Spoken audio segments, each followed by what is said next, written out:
नमस्कार दोस्तों, आप सभी का बहुत बहुत धन्यवाद। आप हमारे वीडियोस को इतना लाइक कर रहे हैं और चारों ओर यानी कि अपने जानने वाले लोगों को शेयर भी कर रहे हैं। आज हम बात करने वाले दोस्तों गुदा रोगों के अंतर्गत, आप अगर गुदा रोगों से ग्रसित हैं या अगर ग्रसित नहीं भी हैं तो भी आपका आहार किस प्रकार से होना चाहिए, ख़ासतौर से उन मरीजों के लिए जो पीड़ित हैं और एक बार पीड़ित हो चुके हैं। तो अगर अपनी उस डाइट को अगर सुधार सकते हैं, बेहतर कर सकते हैं तो भविष्य में, निकट भविष्य में गुदा रोगों से ग्रसित नहीं होना पड़ेगा।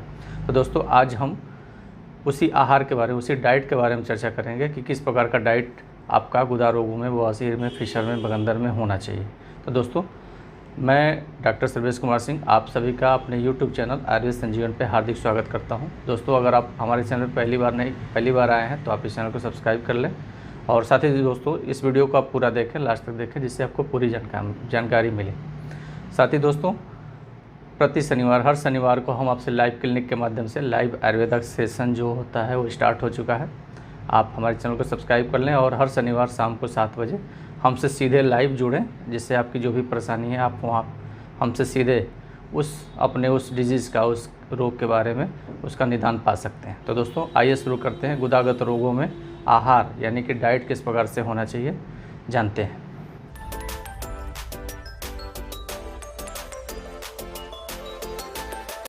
दोस्तों सबसे जो महत्वपूर्ण होता है डाइट में, अमूमन ख़ास तौर से इस युग में रुक्ष रूखे पदार्थ, अम्ल खट्टे पदार्थ, तेल ज़्यादा चिकनाई वाले पदार्थ और नमकीन पदार्थों का सेवन ज़्यादा हो रहा है। तो ये इस प्रकार के जो आहार होते हैं ये स्वाभाविक रूप से आपके आंतों में ड्राइनेस यानी कि रुक्षता पैदा करते हैं, वात की वृद्धि करते हैं। और जब वही वात वृद्धि होता है तो स्वाभाविक रूप से पित्त दोष को भी वृद्धि करता है। तो पित्त दोष यानी कि अग्निमाव होती है, दोनों दोष जब विकृत होते हैं स्वाभाविक रूप से, तो ऐसे में जो आपका मोशन होता है, मल होता है, उसको ड्राई करते हैं, सुखा देते हैं। एक तो आपने पहले से ही ड्राई आहार लिया है और ऊपर से जब ये दोष बढ़ते हैं तो फिर क्या होता है, आपका मल टाइट हो जाता है और फिर आपको कॉन्स्टिपेशन क्रिएट होता है और मल द्वार पे दिक्कतें आनी शुरू हो जाती हैं। जो मेन रूट आपका आज है दोस्तों एनोरेक्टल डिसऑर्डर का, वो है सबसे महत्वपूर्ण कॉन्स्टिपेशन। ये कब्ज होने का जो कारण है वो सबसे प्रमुख जाता है आपके डाइट पे, आहार पे। इसलिए दोस्तों आज हम आहार पे ही चर्चा करने वाले, यानी कि जो इस प्रकार के द्रव्य हैं जैसे तेज़ नमक वाले, खट्टे, नमकीन, बहुत तेल मसाले युक्त, खासतौर से गर्म मसाले युक्त जो भोजन है, और रुक्ष यानी कि सूखे, जैसे आप सूखा भुजा खा रहे हैं या सूखी रोटी सब्जी खा रहे हैं, ये सब रूखे होते हैं, सूखे होते हैं। जब पहले से ही आप सूखी डाइट ले रहे हैं तो ऐसे में इसको पचने के लिए, सम्यक रूप से पचने के लिए जो जल महाभूत यानी कि जल की अधिकता आवश्यकता पड़ती है वो पूरी नहीं हो पाती है और वो आपका जो भोजन है वो सूखे सूखे हो करके और ड्राई हो जाता है। स्वाभाविक रूप से पाचन होगा तो और ड्राई होगा और इस वजह से कॉन्स्टिपेशन क्रिएट होता है, यानी कि वात और पित्त की वृद्धि की वजह से कॉन्स्टिपेशन क्रिएट होता है, मल टाइट होता है और एनल कैनाल पे आपके रप्चर हो जाता है, घाव हो जाता है, ब्लीडिंग हो जाती है, मस्से आ जाते हैं, कभी कभी वो इन्फेक्शन क्रिएट होकर भगंदर बना लेता है। तो ये सारे जो रूट आपका आज का सबसे जो महत्वपूर्ण है वो हमारा डाइट से है। तो दोस्तों डाइट जो है ख़ास तौर से स्नेहयुक्त होना चाहिए, यानी कि बिना स्नेहयुक्त भोजन, यानी कि बिना कुछ लिक्विड जैसे होता है कि तरल, बिना तरल के साथ भोजन आप ना करें, यानी कि सूखा भोजन ना करें। आप दाल ले लें, दूध ले लें, मट्ठा ले लें, थोड़ा सा दिन में दही ले लें, इस प्रकार के भोजन ज़रूर लें। और उसमें 1 से 2 चम्मच स्नेह यानी कि घृत का सेवन भी, घृत क्या करता है, पित्त का वर्धन करता है और वायु का अनुलोमन करता है, जिससे कि गैस की टेंडेंसी नीचे की ओर जाती है और आपका मल स्नेह युक्त होता है। तो स्नेह युक्त में घी सर्वश्रेष्ठ है, आप घी का सेवन ज़रूर करें। और ख़ास तौर से जो आहार है आपका उसमें फाइबर युक्त पूरे डाइट होने चाहिए, यानी कि रेशेदार जो भोजन होते हैं, रेशेदार भोजन सबसे ज़्यादा हरी पत्तेदार सब्जियों में पाए जाते हैं और फ्रूट्स, फलों में पाए जाते हैं, यानी कि इनका सेवन आपको कैसे भी करना है। अब हरे पत्तेदार जो सब्जियां हैं सीज़न के अनुरूप, यानी कि जिस सीज़न में जो भरपूर सब्जियां मिल रही हैं उन्हीं सब्जियों का, उन्हीं फलों का सेवन करें। जैसे होता है कि बिना सीजन के, बिना ऋतु के जब कोई आहार यानी कि खाद्य पदार्थ जो मिलते हैं स्वाभाविक रूप से वो कास्टली भी होते हैं, लेकिन वो हमारे अनुकूल उस समय नहीं होते हैं, यानी कि वो बिना ऋतु की, उस ऋतु में उनकी उपज नहीं होती। फिर भी इस युग में विज्ञान इतना आगे बढ़ा है कि उस बिना ऋतु के भी उसका उत्पादन कर दिया जा रहा है। तो ऐसी स्थिति में वो जो खाद्य पदार्थ हैं, फल हैं, सब्जियां हैं, वो दोष कारक होती हैं। इसलिए जब सीज़न हो, यानी कि जिस फल का, जिस सब्ज़ी का ज़्यादा सीज़न हो, तो सीज़न के हिसाब से उन फलों का और उन सब्जियों का सेवन आप करें। ख़ास तौर से दोस्तों, रात को सोते समय आप 1 गिलास दूध लें। एक हम बात करते हैं अगर सुबह से लेकर रात तक के रूटीन की, तो सुबह आपका जो नाश्ता होता है वो थोड़ा सा टाइट हो सकता है, जैसे उसमें दलिया हो सकती है, हलवा हो सकता है, मूंग की दाल और चना भिगोया हुआ, उसको आप खा सकते हैं। 2 रोटी सब्जी ले सकते हैं, उसमें ख़ास तौर से उस रोटी में थोड़ा सा स्नेह यानी कि घी का लेपन कर दें, थोड़ी सी दाल ले सकते हैं। और ये नाश्ता सुबह 9 बजे के पहले एक रूटीन से हो जाना चाहिए। सुबह समय से उठें, 1 से 2 गिलास गुनगुना पानी पिएं और नाश्ता ज़रूर करें, खाली पेट ना रहें। फिर दोस्तों बात आती है भोजन की। भोजन जो आपका है, अगर आपका 8 बजे 9 बजे नाश्ता हो गया है सुबह का, तो जो दोपहर का भोजन है 1 से 2 बजे के बीच में, उस समय जो अमूमन होता है कि दोपहर में लोग चावल खाते हैं, तो चावल अगर शीतल है, ठंडा हो गया है, तो वो दोष कारक हो जाता है, उसमें अम्लीयता आ जाती है, वो कॉन्स्टिपेशन को क्रिएट करता है। और ख़ास तौर से इस युग में चावल कुकर यानी कि जो कुकर होता है उसमें बनते हैं। भगोने में बना हुआ चावल अगर कुकर में बनाते भी हैं तो उसमें थोड़ा सा ज़्यादा पानी डालें, जिससे कि थोड़ा सा वो गीला रहे। गीला होने का अर्थ है कि चावल सम्यक रूप से पाक हो गया, पक गया है, तब उसका पाचन आसानी से होता है। तो वो चावल जब भी अपने दिन में लें, रात्रि में चावल निषिद्ध है, यानी कि रात में चावल नहीं लेना है, और दिन में चावल लें, थोड़ा सा गीला चावल लें। फिर दाल ले सकती हैं। दाल में जो सबसे श्रेष्ठ है वो मूंग की दाल है और अरहर यानी कि रहर की दाल है।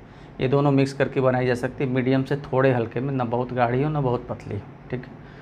और उसमें 1 से 2 चम्मच स्नेह यानी कि घृत उसमें ज़रूर डाल सकते हैं दोपहर के भोजन में। और सुबह के नाश्ते की तुलना में दोपहर का भोजन हल्का होना चाहिए, यानी कि सुबह का भोजन आप टाइट यानी कि भरपेट खा सकते हैं, दोपहर का भोजन आप ऐसे ही ले सकते हैं, थोड़ा सा कम। मैं समझिए कि उससे आधा हिस्सा, आधा भाग से थोड़ा सा ऊपर, यानी कि 75% आपको भोजन करना है। और रात का भोजन सबसे हल्का होना चाहिए, यानी कि सुबह की भोजन में सीधे आधा हो जाना चाहिए रात का भोजन।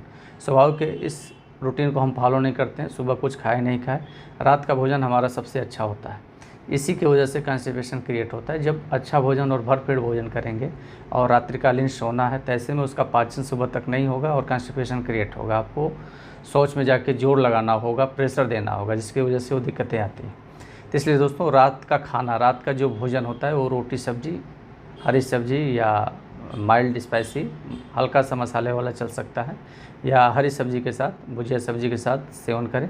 उसके साथ आप दूध ले सकते हैं या दूध रोटी खा सकते हैं। हफ्ते में 1 से 2 दिन खिचड़ी, मूंग की दाल वाली खिचड़ी लें। और ख़ास तौर से सोते समय दूध, गुनगुना दूध, यानी कि दूध थोड़ा सा गुनगुना करके, उष्ण करके उसको लें। चाहे तो उस दूध में आप हरिद्रा यानी हल्दी होती है उसको डाल के पका लें, खौला लें, फिर उसका सेवन करें। अगर आपको कॉन्स्टिपेशन की दिक्कत ज़्यादा होती है, जैसे कि शौच ज़्यादा हार्ड होता है, तो आप उस दूध में, यानी कि जो हल्दी वाला दूध है, उसी में 1 से 2 चम्मच घृत का भी सेवन उसमें मिला करके उसका पान कर सकते हैं। रात का भोजन हमेशा हल्का होना चाहिए, इसका ध्यान दें। स्पाइसी भोजन अगर आप ले रहे हैं तो वो लगातार नहीं होना चाहिए, यानी जैसे आज आपने कुछ मसाले वाला भोजन खा लिया है, कुछ नॉनवेज खा लिया है, तो स्वाभाविक है अगले 2 दिन 3 दिन तो आपको उस प्रकार का भोजन नहीं लेना है, क्योंकि वही जो स्पाइसी यानी कि मसाले वाले जो भोजन है, तीक्ष्ण, वो गर्म होते हैं। तो स्वाभाविक होते हैं कि आंतों में गर्मी पैदा करके आपके मल को सुखा देते हैं, और वही गर्मी जब नीचे जाती है एनोरेक्टल पे, पैखाने के रास्ते पे, तो वो इरिटेट करती है और धीरे धीरे वहाँ पे मस्सा, घाव, फिस्टुला जो भी बनना होगा वो धीरे धीरे बनता है। क्योंकि बहुत कम ही रोग गुदा रोगों के अंतर्गत ऐसे आते हैं जो अचानक से उत्पन्न होते हैं। वो धीरे धीरे कालांतर में धीरे धीरे वहाँ पे एक संचय होता है, फिर प्रकोप होता है, फिर प्रसर होता है। ये सिद्धांत है रोगों के उत्पन्न होने का। तो ऐसी स्थिति में कॉन्स्टिपेशन को नहीं होने देना है। सुबह उठें, सुबह समय से उठ जाएं ब्रह्म मुहूर्त में, यानी कि सूर्य निकलने से पहले उठें, 1 गिलास गुनगुना पानी पिएं, हल्का सा टहलें, प्रेशर महसूस हो तब जाएं।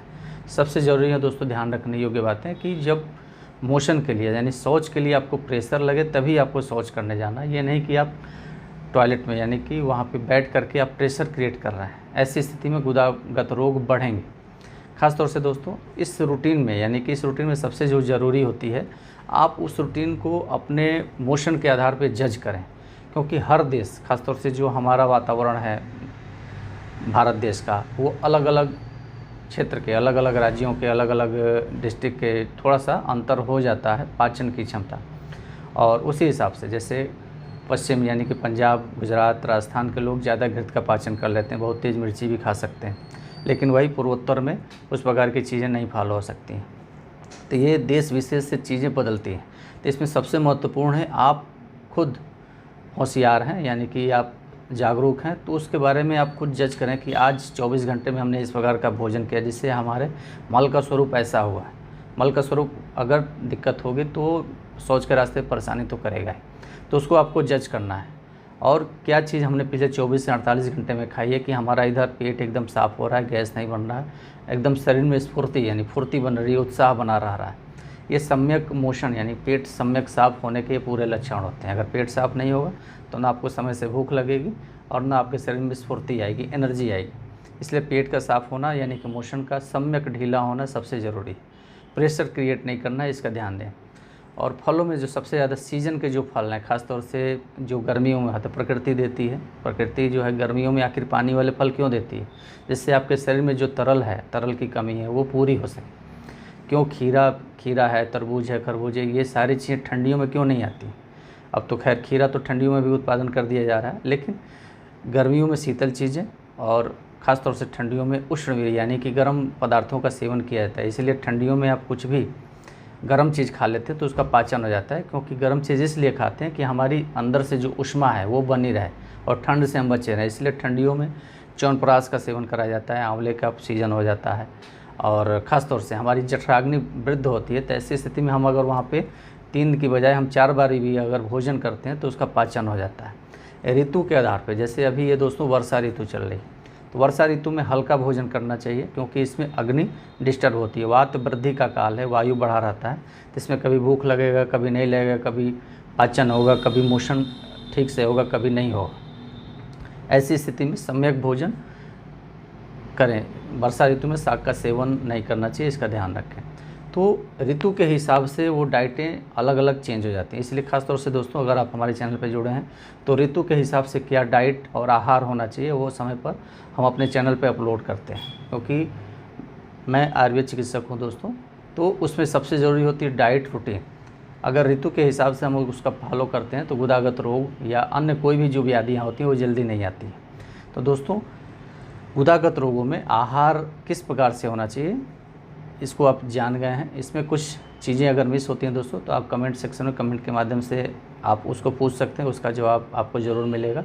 और ख़ास तौर से खाली पेट नहीं रहना है, यानी कि जब भूख लगे तो कुछ खा लें। फाइबर युक्त आहार जब रहेगा तो मल मुलायम रहेगा, यानी कि रेशेदार अगर भोजन रहते हैं तो मल मुलायम रहते हैं, और भोजन में 1 से 2 चम्मच अगर स्नेह रहता है तो मल मुलायम रहेगा। एक्टिविटी यानी कि समान एक्टिविटी में नियमित व्यायाम जरूरी है। आधे घंटे पौन घंटे तक आपको टहलना है, तेज़ टहलना है। समान आप अपने शरीर की क्रिया और आप अपने बल के हिसाब से उसका पालन कर सकते हैं। तरल की मात्रा, ख़ास तौर से जो जल की मात्रा, जल का सेवन है दोस्तों, वो पर्याप्त होना चाहिए बॉडी वेट के हिसाब से और आपके कार्य के हिसाब से। तो उसमें मिनिमम 3 से 4 लीटर, खासतौर से इस सीज़न में 3 से 4 लीटर पानी आप 24 घंटे में पी सकते हैं। एक बार में जल का सेवन अधिक मात्रा में ना करें। खासतौर से अवमान होता है कि आदमी को प्यास लगा है तो 1 लीटर एक बार में पी जाते हैं। ये जठराग्नि को मंद करता है, यानी कि अग्नि को बुझाने का काम करता है। इसलिए 1 लीटर एक बार में ना पिएं। आप मुहुर्मुहु थोड़ी थोड़ी देर पे आप उसका पान कर सकते हैं, पानी पी सकते हैं। ख़ास तौर से जो जैसे चाय वगैरह लोग पीते हैं तो उसमें चाय पीने से पहले कुछ खा के आप पानी पी लें, तब चाय पिएं। और उस चाय में ख़ास तौर से उष्णवीर्य यानी कि जैसे अदरक है, काली मिर्च है, इसका सेवन न करें। ख़ास तौर से दोस्तों जो गरम मसाले वाले भोजन हैं, तीक्ष्ण है, उष्ण है, बहुत चटपटे वाली चीज़ें, बाहर वाली चीज़ें, इनका सेवन नहीं करना है। और रूखे सूखे पदार्थ का सेवन नहीं करना है। कुछ ड्राई फ्रूट्स का सेवन कर सकते हैं, खासतौर से मूंगफली है, बादाम है। काजू का सेवन आपको नहीं करना है। काजू थोड़ा सा कॉन्स्टिपेशन क्रिएट करता है, यानी कि मल को बांधता है। पिस्ता है, आप अखरोट है, आप आंवले का मुरब्बा है, खजूर है, इसका सेवन अपने हिसाब से, अपने बल, अपने पाचन के हिसाब से कर सकते हैं। फलों में सबसे जो बेस्ट होता है पपीता है, सेब है, अमरूद है, इनका सेवन आप, पपीता सेब अमरूद, ये पपीता और सेब तो कभी भी किसी ऋतु में मिल सकते हैं, तो इनका सेवन आप दोपहर में ही करें। खासतौर से पपीते का सेवन भोजनोपरांत यानी भोजन के आधे घंटे पौन घंटे के बाद करें। और सेब आप कभी भी ले सकते हैं जब भूख लगे, ऐसे टाइम पे भूख लगे। अगर आप घर से बाहर हैं तो ऐसी स्थिति में कुछ खा के पानी ज़रूर पी लें और फल खा लें। फल में थोड़ी बहुत किसी किसी को केले से कब्जियत होती है, यानी कि पका हुआ केले से थोड़ा सा कॉन्स्टिपेशन होता है, और किसी किसी का मल ठीक होता है। तो उसको आपको जज करना है जिस रूटीन से, खाद्य पदार्थ से आपको बेहतर महसूस होता है, उसको फॉलो करें दोस्तों। अगर इस रूटीन को फॉलो करते हैं, खासतौर से फाइबर युक्त रेशेदार भोजन, स्नेह युक्त भोजन, जल की पर्याप्त मात्रा और समान एक्सरसाइज, और रात्रि जागरण नहीं करना। रात्रि जागरण में होता है वात की वृद्धि होती है रात को जगने से, तो स्वाभाविक निद्रा जो होती है रात के लिए, रात में निद्रा लें। अगर आपका ऐसा पेशा है, वर्क है जिसमें आपको रात में जागना पड़ रहा है, तो ऐसी स्थिति में आप बीच बीच में पानी की मात्रा बढ़ा के रखें और कुछ खा के पानी पीते रहें बीच बीच में, जिससे कि आपका जो मोशन होता है वो टाइट ना हो या सुबह के समय अपना प्रेशर बन जाए। इसका ध्यान रखना है दोस्तों। खासतौर से गुदागत रोगों या किसी भी अदर रोगों में इस रूटीन को फॉलो करना बहुत ही आवश्यक है। अगर इस रूटीन को फॉलो करते हैं तो और आपका मल आसानी से साफ़ होता है, तो और भी जो अदर व्याधियाँ हैं जो उदर रोगों के अंतर्गत, उदर रोगों की वजह से आती हैं, वो सब भी नहीं आएंगी। दोस्तों आप इस रूटीन को ज़रूर फॉलो करें, खासतौर से अगर आप गुदागत रोगी हैं, बवासीर से ग्रसित हैं, पिसर से ग्रसित हैं। कॉन्स्टिपेशन नहीं होने देना है, इसका ध्यान रखें।